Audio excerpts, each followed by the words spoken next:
भरतपुर थाना पुलिस उपरोक्त मामलें संपृक्त थिबा अभियोग रे अनिल दास और पी अजय दुई अभियुक्तों को गिरफ्त कर कोर्ट चालान करिसेंती।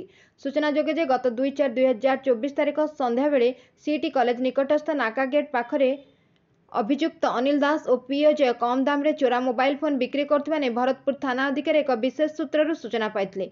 पर एक टीम गठन करी उक्त जगार रेड करी अनिल दास और पी अजय दुई जन को घटनास्थल धरवे सक्षम होते। दुई अभियुक्त मानक निकटू पुलिस नगद 40,000 टंका 7टी मोबाइल फोन और गोटे होंडा साइन बाइक जबत करते। पचराउचर जनापड़ा जे उक्त मोबाइल फोन गुड़िक से भुवनेश्वर सहर विभिन्न स्थान व सहर बाहर चोरी कर आनिछंती।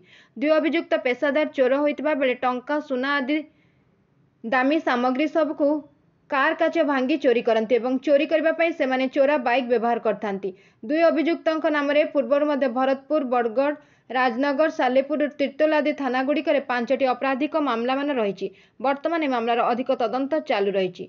Bureau report Ekamra news agency.